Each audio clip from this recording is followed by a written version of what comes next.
दुर्गौसा समिति अध्यक्ष और रेलवे अधिकारी राजेश तिवारी ने लव जिहाद ड्रग जिहाद के आरोपी शारिक मछली पर सनसनीखेज आरोप लगाए हैं। राजेश तिवारी के मुताबिक 2016 में शारिक मछली अशोका गार्डन चौराहे की झांकी में अपना और विश्वास भाई का फोटो लगाने का दबाव बना रहा था, लेकिन जब उन्होंने राजनीतिक फोटो लगाने से इनकार किया तो 2-3 दिन बाद उनके शारिक और उनके साथियों ने उनके साथ मारपीट की। उन्होंने कहा कि जब मई थाने गया तो पुलिस ने इस मामले में मेरी कोई मदद नहीं की, उल्टा मेरे ऊपर ही धारा 307 का केस दर्ज कर जेल भेज दिया गया।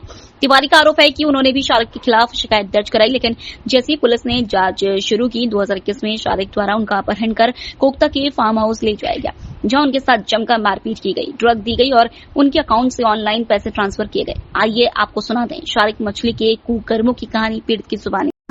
जी, मेरा नाम राजेश तिवारी है। पिताजी का नाम स्वर्गीय भगवान दास तिवारी। मैं अशोका गार्डन नेहरू स्कूल के पास निवास करता हूँ। आपकी विस्तृत जानकारी दीजिए कि आप जो है शारिक मछली ने आपके ऊपर क्या क्या जुल्म किए और क्या प्रताड़ना दी आपको। देखिए सर, ना ये बहुत पुरानी बात है, लेकिन अभी सामने में अभी आया हूँ। ये 2016 की बात है। ये मेरे पास आया था और इसका उस क्षेत्र में सिर्फ मैं ये बता सकता हूँ, इसका कोकता ही नहीं, इसका पूरा नरेला क्षेत्र ही इसी के नाम से जाना जाता है। वहाँ पर जितने भी कुख्यात अपराधी हैं, जितने भी गुंडे बदमाश हैं, सब कुछ ने पाल रखा है। यहाँ तक कि उनकी जमानतें कराना, जेल में जो बंद हैं उनके परिवार को ये पैसा पहुँचाने का काम करता है। तो ये मेरे पास आया और कहने लगा यहाँ पर मेरी फ़ोटो लगाओ और विश्वास भाई की फ़ोटो लगाओ, क्योंकि मैं माँ दुर्गा उत्सव समिति का अध्यक्ष था और अशोका गार्डन के प्रमुख चौराहे पर मैं देवी जी बिठालने का काम करता हूँ और ये मैं कंटिन्यू करता चला आ रहा हूँ। लेकिन मैं वहाँ पर किसी भी राजनीतिक व्यक्ति का ना फोटो लगाता हूँ, ना ही किसी को बुलाने का काम करता हूँ। तो ये मेरे पे बहुत ज़्यादा नाराज़ हो गया कि तू विश्वास भैया और मेरा फ़ोटो नहीं लगाएगा। मैंने कि नहीं, मैं किसी का फ़ोटो नहीं लगाऊंगा, आपका ही नहीं, मैं किसी और राजनीतिक पार्टी का।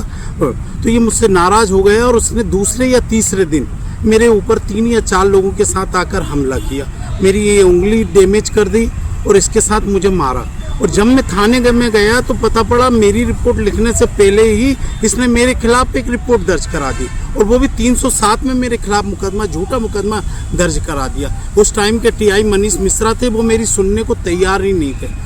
फिर बाद में मुझे मालूम पड़ा कि मनीष मिश्रा का ऐसे ही झूठी रिपोर्ट लिखने का काम है, तो इन्होंने मेरे खिलाफ एक झूठी रिपोर्ट दर्ज करा दी। लेकिन फिर भी मैंने बताया कि मेरे को चोट लगी है, तो इसके खिलाफ भी 324 का प्रकरण बनाया गया, जिसमें मैंने शारिक और 3 अन्य लोगों के नाम डाले थे। इसके बाद जब मेरे ऊपर केस बन गया, मुझे जेल भेज दिया गया, मेरी कोई सुनी नहीं गई। तो इसके बाद जब इसके खिलाफ केस चालू हुआ तो इसने मेरे को विगत 4 साल बाद 2021 में 29 अक्टूबर 2021 में इसने नेहरू चौराहे से मुझे बलपूर्वक उठाया। जब मैंने उसको प्रयास किया तो मेरे साथ एक अमित नाहर करके लड़का था, उसने भी विरोध किया, तो उसको इसने रिवाल्वर दिखाई और फिर मुझे रिवाल्वर की नोक पे ज़बरदस्ती, एक लाल रंग की थार थी, उसमें ज़बरदस्ती मुझे बिठाला और मुझे सीधे लेके गया कोकता के फार्म हाउस पर।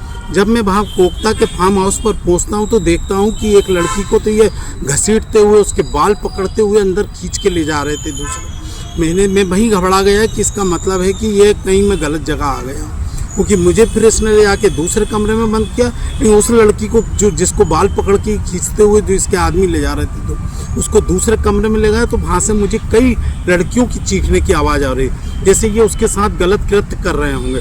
भाई मैं इतना भी कह सकता हूँ कि इन्होंने मालूम नहीं कितनी लापता लड़कियों को उठा के तालाब में पटका, क्योंकि इनके समीप ही इनके अवैध तालाब इन्होंने कब्जा कर रखा हुआ है। वहाँ पर 4-4, 5-5 हज़ार लोगों की मिनी पाकिस्तान टाइप की एक बस्ती बसा रखी है, जहाँ इनके सिवा किसी की नहीं चलती। यहाँ तक कि इनके निवास पे राजनेता, पुलिस वाले सब ऐसे दस्तक देते कि सलाम ठोकते।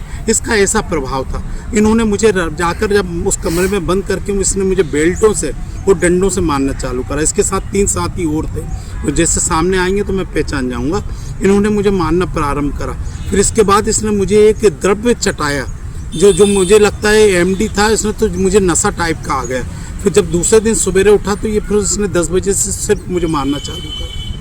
10 बजे से मारना चालू करा। जब मैंने इसके हाथ पांव जोड़ना चालू करे तब इसने मेरे से मोबाइल लिया और मेरे में ICICI बैंक का वो था, तो इसने मेरे बैंक से मेरे से पूरा कोड नंबर पूछा और इसने 50,000 उसी टाइम 11:34 पर दिन में 50,000 इसने अपने एक साथी के फ़ोन पे डाले। इसका मैंने पूरा रिकॉर्ड अभी जब देखा कि मुझे अब बोलना चाहिए, जब इसके खिलाफ़ कार्रवाई हो रही है, एक तब अच्छा मौका मिला है जब additional SP Shailendra Singh Chauhan crime branch वालों ने बोला जो इस व्यक्ति से पीड़ित हैं उनको सामने आना चाहिए। तो मैं इस बीच सामने आया और मैंने 31/7 को मैंने इसके खिलाफ एक आवेदन अशोका गार्डन थाने में दिया। मैंने गलती कर दी मैंने यही आवेदन क्राइम ब्रांच में दे दिया होता तो अभी तक इसके खिलाफ कार्रवाई हो गई, लेकिन मैंने 31/7 को अशोका गार्डन थाने में मैंने इसके खिलाफ आवेदन दिया।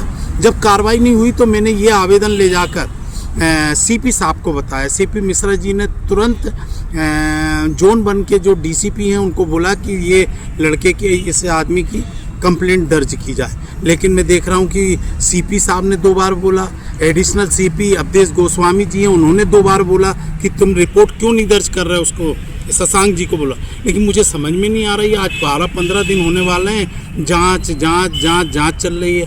अब ये कब तक जांच चलती है? तो मुझे ऐसा लग रहा है कि सामने वाले को भागने का पूरा मौका दिया जा रहा है, या फिर वो मुझ पर फिर अटैक कर दे या मेरे को कहीं ना कहीं फंसाने का काम करे, इस प्रकार के लेता है। आपको क्या लगता है कि कौन इसमें जो है मतलब लापरवाही कौन कर रहा है? टीआई के डीसीपी के कमिश्नर? टीआई ने तो पूरी कार्रवाई करके डीसीपी को सौंप दी है। अब डीसीपी साहब को आदेश देना, लेकिन डीसीपी साहब मालूम नहीं किसके दबाव में है कि काम नहीं कर रहे हैं। बल्कि वहीं सीपी साहब मेरे सामने 2 बार बोला, फ़ोन पर बोला उन्होंने कि इसकी कंप्लेंट दर्ज हो, बल्कि गोस्वामी जी ने भी मुझे बोला कि आप जाकर मिलो, मैंने बोल दिया है वो रिपोर्ट दर्ज करेंगे, लेकिन मालूम नहीं क्यों नहीं करना चाहते। तो आपको लगता है कि पुलिस कहीं ना कहीं इसमें लापरवाही बरती? लापरवाही में ये तो मेरे लिए, क्योंकि ये समाचार दैनिक भास्कर में प्रकाशित हो गया। अब जब ये समाचार प्रकाशित हो गया तो मुझे डर है कि वो फिर कहीं ना कहीं, क्योंकि वो तो अभी बंद हुआ नहीं है, अभी वो फरारी काट रहा है या क्या कर रहा है, वो अपनी चालें तो चल रहा होगा ना, वो किसी भी तरीके से लोगों को आने नहीं देना चाह रहा। हो सकता है मेरी कंप्लेंट दर्ज हो जाए तो ऐसे कई पीड़ित लोग हैं जो सामने हैं। Thank you.